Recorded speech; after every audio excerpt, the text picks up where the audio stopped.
You have to recognize the avoidance is a behavior, and it's also very much alive in your workspace. I know we talked about personal relationships and love and how important that is, but man, let's talk about dodging the avoidance bullet at work. I mean, let's shift gears and talk about how avoidance shows up in our professional lives. And you know it does. It's that invisible wall that blocks the path for us to have success. But guess what? We have the power, you have the power to break down that wall and pave your own way to success, whatever that is. I want to dive into a lot of this when we're talking about common avoidance behaviors in the workplace and how they impact the team dynamics, because that's important. So it goes back to just what I said, right? And you and I were business owners, right? And it's interesting, we also have clients. So, there's two sides to that. But we're always thinking in terms of outcome, right? And it's almost predictable the type of actions that you can take to create anger, frustration, and negativity. And avoidance is one of those things, right? Like if you want to piss somebody off, just avoid the thing that they want to have delivered on time, the work they need to do, whatever it is. And you create that outcome, whether you want it or not. But if you're coming from like that higher power, that higher space, and the outcome you want is joy, understanding, compassion, all of those sorts of high level feelings, then you need to have the behaviors, where avoidance really probably isn't going to serve you very well. And I want to add to that list, Dave, because you're talking about procrastination here. You're talking about delaying tasks. You're talking about ignoring issues, overlooking conflicts. You're talking about avoiding feedback or dodging reviews that you don't want to hear about, skipping meetings. You're talking about not being able to voice your concerns about something in your workplace. And you're also talking about avoiding challenging tasks because it's just too much for you, or you're afraid to go all in, or you don't really know how to do it. Man, those things are a big deal, and they hold you back in your professional life if you cannot handle stepping into these new tasks or these new way of habits that David's talking about. You're just letting this pile up on you every day that you walk into that workspace and ignoring everything. And it becomes more procrastination, more procrastination, more procrastination. So, I mean, you have to recognize the avoidance is a behavior, and it's also very much alive in your workspace. So I have a way to tackle this, Dave, if you want me to dive into this. Yeah, I know you're going to share, I think the Mel Robbins 5-second rule. But I just want to add to this. You have to decide today whether you're the creator of the outcome of your life or you're the victim of it, right? And if you're going to avoid things, you're going to procrastinate, you're going to hide in the corners, you're going to ultimately end up being the victim in this, which is a shitty place to be, right? Because the responsibility is on you, right? Like you ultimately created that, even if you avoided it. And so, taking the bull by the horns and being the creator of the outcome, even when failure is involved, I think will serve all of us, definitely serves us in a higher level. So let's talk about the 5-second rule. Well, before I share that, I want to talk about, because I think one of the pieces that we're missing in here is the habits. What do you do when you're avoiding something? And there's a lot of habits we do. Smoke a joint, have a drink, go to the bar on Thursday, go sit at the beach, vape. You get yourself in a bad habit to avoid the thing, but yet you're thinking about it, and yet you want to say it, but you just can't say it. Like, how many of us are avoiding a conversation with our parents? How many of us are avoiding a conversation with our husband or wife? Like, there's a thing that's driving you nuts and you want to say it, and it's been years, but you just don't say it because you're too afraid to actually dive in and say it. You're avoiding the conversation. How many times have you thought to yourself, gosh, I could probably help my kid if I just said this. But yeah, I know I need to let them learn this, but if I just said this. So there's a lot of habits that you have to be aware of that you're doing, and share with us right now, like in the comments, drop a comment right now. Like, what habit are you doing right now that's avoiding the conversation? Like, I know when I'm afraid to talk to David about something, it's just like I don't put it on the schedule. I think about it all the time. I think about it every day. There's not one day that I don't think about having that conversation. And I can't wait now to have that conversation because now David knows about it and we need to prioritize it. You've got your own plastic bag of stuff in a closet somewhere and I don't know about it. It's invisible, right? But like what habits are you actually doing that's actually destructing yourself even more so? But hey, I do want to talk about the 5-second rule because this was coined by Mel Robbins. It's such a cool trick and it's really used for a self-help tool to shift your mind and take yourself from the thing into action.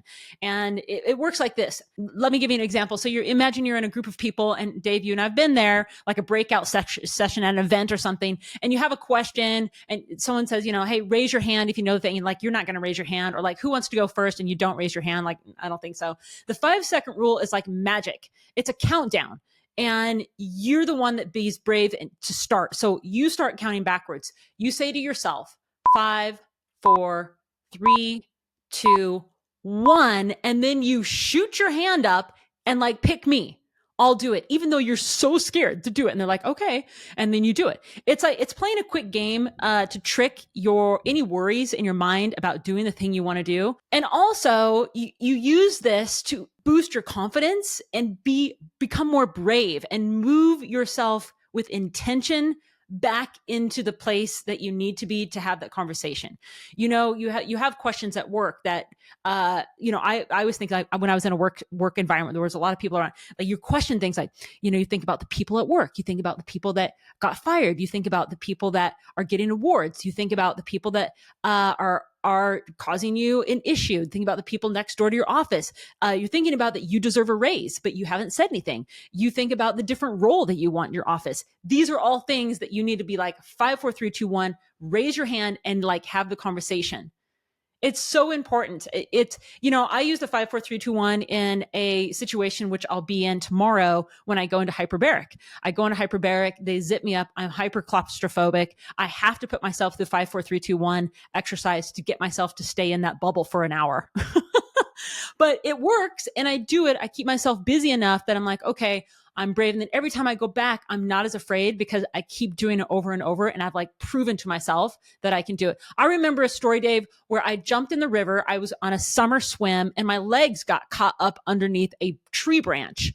And the tree branch was so powerful in these rapids, it sucked my body down. And I remember like I'm drowning and I looked up through the water and I'm like, I'm drowning. This is it. And I had one last like burst of energy to try to push myself off that tree log.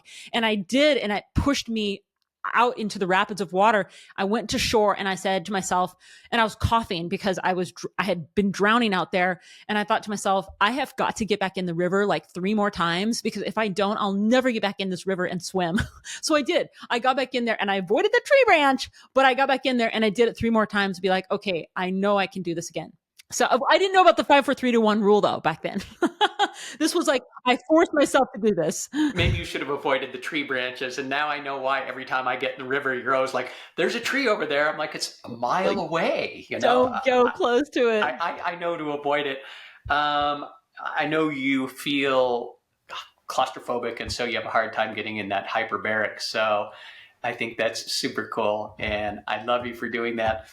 But the reverse of that is, if we ever go up in a plane and you try and push me out even with a parachute on, I don't think I want to do it. So for that reason, maybe we should put on the schedule, go parachuting, go skydiving sometime. Yeah. I've always wanted to. I've had an opportunity to. But Lord, heights scare me. So I just want to close this by saying, we all have a voice. And you have a voice even if you don't use it, right? Silence is actually using your voice just in reverse. You're not speaking your truth. You're not taking or tackling whatever it is head on. And so you get to choose. Do people hear your voice, or do they just hear your silence and you get run over internally, right? Might be externally too. And you have a decision, right? Do you want to have impact on the world, or do you want to just let life happen and be impacted? Because that's really, things are black and white in life, right? And that's the 2 opposite ends of the spectrum. You either keep moving forward with your voice, have impact, or let the world run over you and you're impacted. That's so true. Yeah.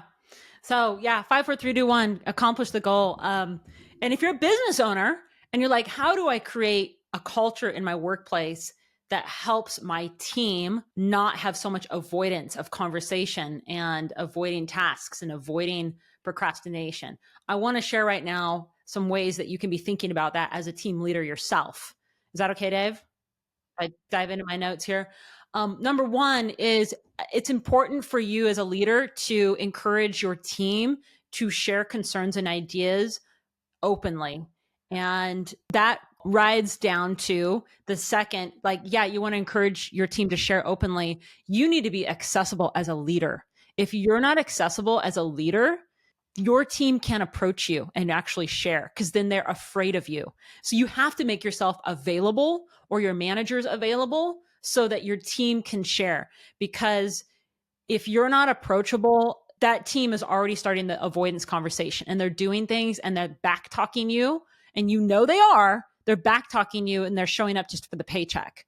So open communication, be accessible as a leader, hold regular feedback, have consistent feedback sessions with each other, not like, hey, we only do it like 3 times a year. Do it way more than that. Like be closer to your teams. Support the environment that you're creating. Create a place that feels good when you walk into it. So your team knows like, hey, this is a good, positive space that I'm going to bring my life and spend 8 hours working, you know? So create that environment. That's so important.